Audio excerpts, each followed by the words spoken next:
Howdy and welcome back to Celebrating Vintage Model Kits. Today we're going to be doing a comparison review of a couple of contemporary kits of the Phantom F-4K. This is the Phantom that was built for the British Royal Navy, and in the case of the Frog kit, also the Air Force version, the F-4M for the Royal Air Force. These are kits that came out within a year of each other and represent kind of the state of the art at the time of release. So we have the this one here. This is a 1967 Revell kit. Again, the F-4K, which the F-4K, once it actually became British service, was dubbed the Phantom FG1. This is kit number H129 100, which was a $1 kit at the time. So the original molding for this kit started out in 1965 and was modified to make this British version. The box art is done by Brian Knight, and you can see we've got a little bit of water damage on the side over here, but other than that, I think it's fairly complete. And we've got Brian Knight's signature down at the bottom. Real dramatic pose. You see the real tall extended nose gear that was done on the British versions. Larger radome on the front. Bulged out fuselage for the Spey engines. On the side, we've got a little information about the F4. Some highlights on it. 1967 copyright date on it. This side, we've got some other kits available from Revell. And on the end, repetition there, and there's your kit number. And this same thing on this side. This is a lithographed box, so it's got the wraparound lithograph on it. And the Frog kit, so this is a 1968 Frog kit. It's actually a rebox from Hasegawa. Original mold from Hasegawa came out in 66. And in 67, they did a mold of the F-4K and M, and then Frog leased the molds or purchased pre-molded ones and then boxed them differently in the UK. And again, this is for both the Air Force, or for the Royal Navy and for the Royal Air Force. The Royal Air Force one, the M model, is designated as the FGR-2. And this is kit number F262. And the box art for this one shows the aircraft after it's left the deck, and the landing gears getting retracted. And this box art's done by a gentleman by the name of W. Wright. I was trying to find out who this guy is. So if any viewers out there know who this W. Wright is, let me know in the comment section. I'd really like to find out about that. And so this is part of their orange line from Frog at the time. You've got instructions in British, Dutch, German, French, Swedish, and Italian. Our end is the same. There's our kit number. It was priced $2 at the time this kit was purchased. Here's also other kits in the line. And this end looks the same as well. And Frog kits had a nice color plans, 3 views, 4 views sometimes, on the bottom of the box of this particular style of box, and gives you a nice view of the completed paint jobs. You got them made in Great Britain by Rovex, and then molded in Japan. So it looks like this is just a straight reboxing as opposed to the molds getting shipped to Great Britain. And then when you open the box, this one, just a plain side. So it's not, some of the ones from Frog have got additional stuff on the sides of the bottom part. So these are the 2 kits we're going to be looking at. So let's talk a little bit about the F-4K. So it was a Royal Navy's request for an air defense interceptor. They've been developing a supersonic version of the Harrier, which funding got cut for, so they went looking for something to replace it, and they settled on the F4, but they wanted some changes for themselves. It had a secondary role for conventional and nuclear strike as well. The F-4M for the RAF, they needed a tactical strike and reconnaissance aircraft, so that was what it was initially ordered for. But then it ended up moving to the interceptor role in the 70s and became their primary interceptor until 1992 when Panavia Tornadoes, I believe, took over. Production on them, you had 52 the F-4Ks and 2 prototypes. For the F-4Ms, you had 118 plus 2 prototypes. The main differences on the aircraft was a substitution of the Rolls-Royce Spey turbofans for the J79 turbojets. So the result of that was a wider rear fuselage by about 6 inches to accommodate the Speys. The afterburner required a deeper fuselage, and the afterburner shape was different on it. The engine needed a higher mass airflow, and so they developed about a 20% larger air intakes on the aircraft, which increased the drag. There was also some additional auxiliary intake doors fitted near the rear. The engine was more efficient, so it resulted in a better range and acceleration, but top speed and altitude performance were affected. So they weren't quite as fast as the U.S. versions of them, but they had a little bit longer legs. A couple of additional things that were unique on it. The radome on the F-4K was folding. The Royal Navy carriers were much smaller than the U.S. supercarriers, so they were really confined on space. So they developed a thing where the nose cone would actually fold to the side to save a little bit of space on it. Also, because of the shorter decks, they wanted to get a better angle for launch with the catapults. So they switched out the front landing gear leg. On the U.S. ones, they can extend out to 20 inches additional height to get a better angle for takeoff.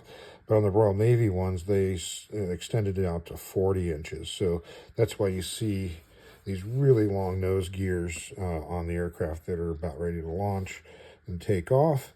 What else? They also had, to help improve their landing, they had drooping ailerons, enlarged leading edge slots, or enlarged leading edge flaps, I should say, and slotted tail planes. And so again, all those extra little changes were being done because of the smaller carriers that they were operating off of. So we'll see if some of those features are carried over in the kit here. So that's a little bit about the F-4K and M. Now let's take a look at our kits here and see what we got. So the Revell kit is molded in this kind of neat blue colored plastic, and the Frog kit is molded in this white plastic. So we'll do a comparison on instruction sheets. So here's our Revell one with here's the 3 view for the paint scheme, a little bit of information about the airplane itself, 1967. And so we've got 1, 2, 3, 4, 5 steps. Oh, no, here's a few more. So 8 steps total. Yeah, we've got assembly of fuselage, landing gear, drop tanks. That's a whole step right there. And wings, mating the wings to the fuselage. Your gear doors, if you want to put it in flight, and if you want to put it in landing attitude, and then sticking your missiles on, and your final bits. So that's your instruction sheet for that. And for Frog,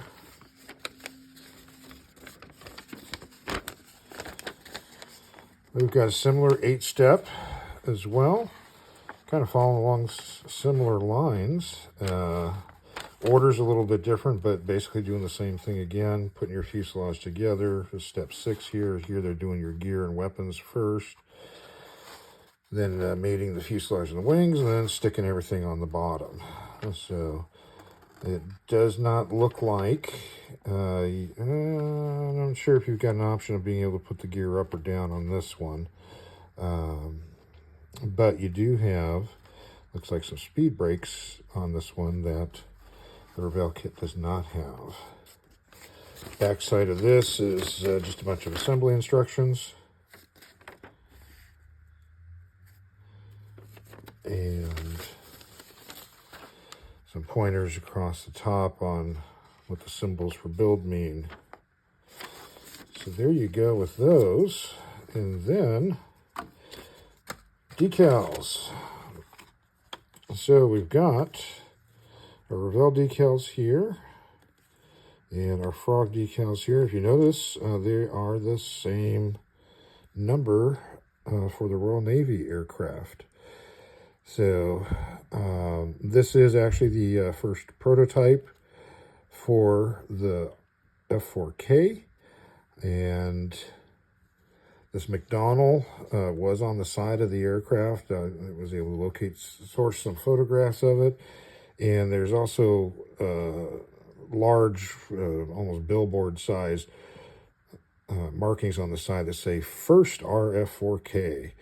That's written on the side in big giant white letters, which are not included with either of these, but this McDonnell is included, which was part of that prototype. Then the other alternative ones here, XT852, this is for the prototype for the RF-4M. So both of these kits were put together before these aircraft went into service. So these were taken from photographs of the test aircraft before they were shipped over to the United Kingdom. You can see, pretty similar decals. Sizing's a little bit different on them, but very similar amount of stuff that you're getting from both of them. Just that you got option for Navy and Air Force with the Frog one. So, as I mentioned, was able to source some photographs of both of those prototype aircraft. So let's take a look at some of those now.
In addition to the instruction sheet with the Frog kit, you've got the usual list of kits that were available from Frog, and also if you're missing parts, where to get it. Next thing you'll see is the Revell kit is still being shipped loose in the box, whereas the Frog kit is being bagged. So this may have something to do with the fact that these were being produced in Japan, shipped over to England to be boxed, why it's bagged. But that is something that is different, of course, on the color.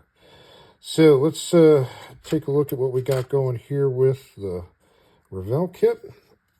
So we've got fuselage half here with pretty heavy raised panel lines and raised rivets. Don't think that was a feature of the actual Phantom. And then we've got representation of the Spey engine afterburners. These are really simplistic. I've got a pilot figure. It's looking kind of squat.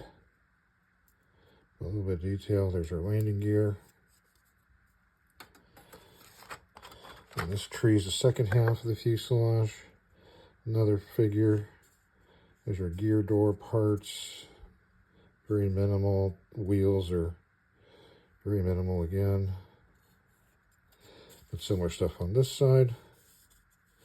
Does not look like the fuselage is bowed out though.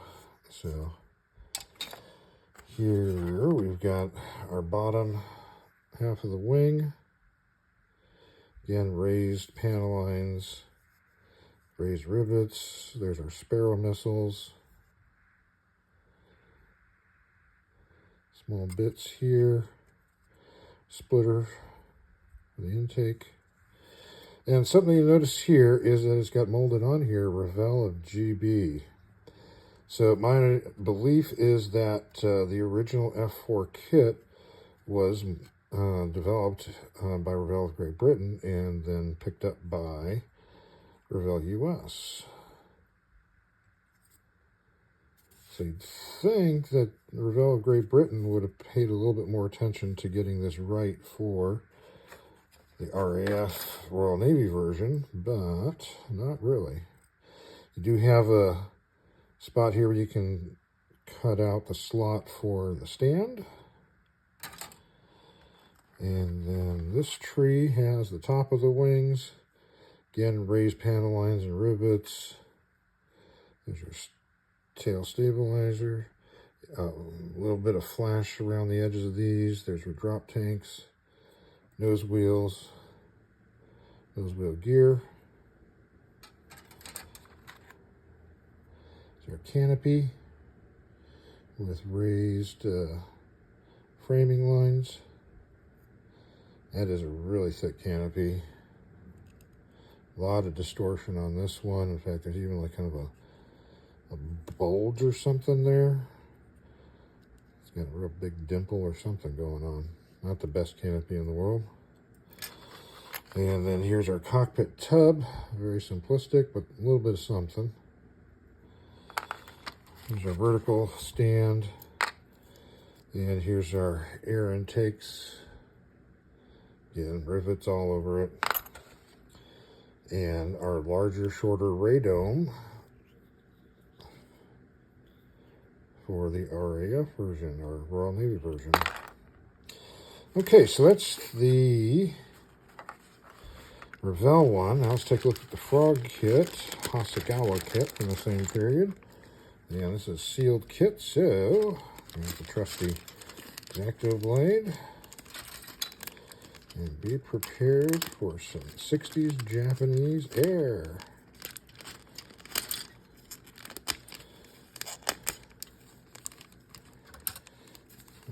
Okay, so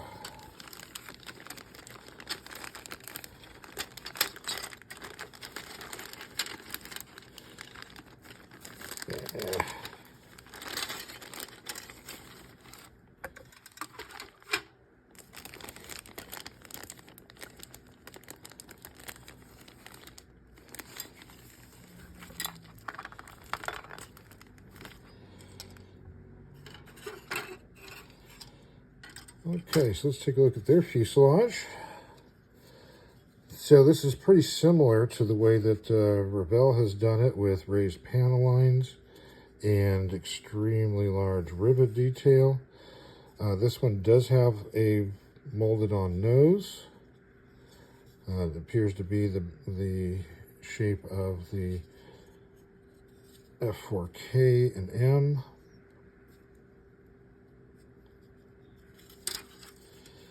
No interior side detail on it.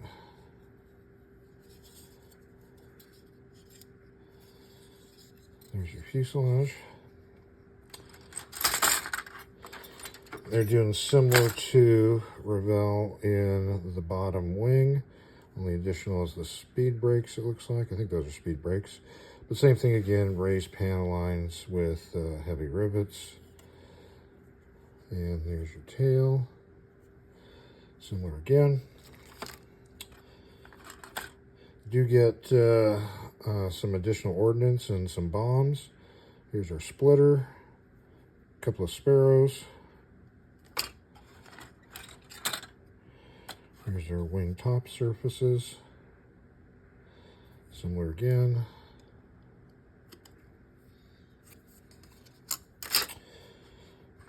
Here's a separate one for the Spey engines. These are even simpler than the Revell ones.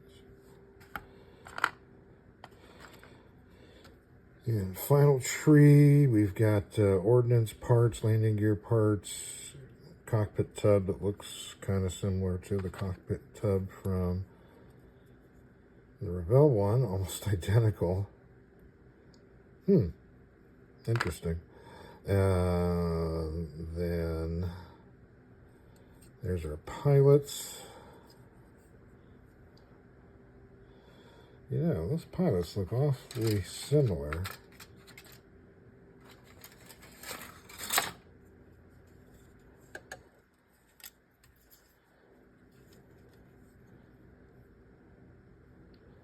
Huh. Those guys look almost identical. I wonder if Hasegawa ripped this kit off. You know, we've got some changes of their own on here, but, you know, there's a lot of stuff that looks pretty darn similar to each other. I mean, those two pilot figures are virtually identical. And same thing with the secondary pilot figure, too. Look at that. Yep, looking to the side, they ripped it off. Huh. Imagine that. Didn't think that was still going on in the 60s. I thought that was more of a 50s thing. But, let's do a comparison here of the fuselage parts and see what we got going here. So, of course, we got a difference in the way they do their nose. Okay, so the fuselages are definitely different. The Hasegawa kit looks to be a little bit bigger, longer, dimensionally a little bit larger all over. Okay, so the plane's not a rip-off, but those figures certainly are. Okay, and then look at their cockpit canopy. Framing, there's some raised lines for the framing. It's much thinner, better looking one. It's all scratched up, real crazed plastic though, so that's 6 of one, half a dozen of the other, I guess. So there you go. So there's your comparison between the two kits. As far as how well do these represent the K and the M, from what I was reading online from a lot of guys, been looking at these kits for longer than I have. I'm not a big F4 guy, but both these kits have got serious flaws with them as far as their representation of an F-4K or M. The fuselage should be shaped differently. A few other things, the landing gear is no different than what comes with the standard kit, so they're not giving you the extended landing gear that this thing should have. The change in the afterburner is really simplistic compared to the way they represented it on the earlier F4 kits. So apparently Fujimi came out with one in the 80s that's supposed to be an actual proper shaped one, and also Matchbox had one too that was really supposedly pretty accurate. Of course, it comes with all the flaws of Matchbox, but mainly all these are is just a couple of parts swapped out, a couple of changes, but not true representation of the British versions of these aircraft. So I'd say, between the two, they're looking pretty similar as far as their overall quality, what you're getting for a kit, detail level appears to be the same on both of them. Very, very, very similar kits. So the Frog Hasegawa one appears to be slightly larger. So I don't know how accurate that is for 1/72nd scale. But as far as all the details, the surface detail, all the extra bits and bobs that you get with it, they seem to be almost identical to each other, on par with each other. So if you're looking to build an F4 British version, these are good starter kits for it. If you want to get a real accurate one, it's probably better to go with something a little later. But if you want a nice nostalgia build for 60s, you can't go wrong with either one of these kits. They both, I think, probably build up to be nice little representations of Phantom 2s. So, have you built one of these two kits or both of them? Let us know about it in the comments section. If you got one of these built sitting on your shelf, of course, send in some pictures of it. Greatly appreciated, and would look good in our next review or build video. Well, that's it for today. Thanks for watching, and have yourself a great rest of your day. Quick addendum, in doing my research, I forgot to mention that Frog did produce their own mold in 1975, just before they went bust. And, of course, then that mold ended up with Novo. And then, of course, after that, with all the usual players that have reboxed those kits ad nauseum. So there's, I don't know, 15, 20 different boxings of that kit. It's some as recently as 2020. So don't know much about that particular molding. Tried finding some sort of review on it, and can't find anything really. So can't really speak as to how much they improved on the kit itself being closer to a true F-4K or M. Of course, Matchbox, came out with their version, which was kind of the definitive one for a while. And then Fujimi brought theirs out in the 80s, and that's been kind of the standard go-to until Airfix came out with one recently. But it suffers from problems with panel lines, being pretty deep, according to some reviews. If you've got an opportunity to maybe take a look at that 75 Frog Boxing or any of the later Novo and associated other guys, take a look at it and see how it looks. And let us know if you do have one. Let us know about it in the comment section too. Alrighty, so thanks for watching, and have yourself a great rest of your day.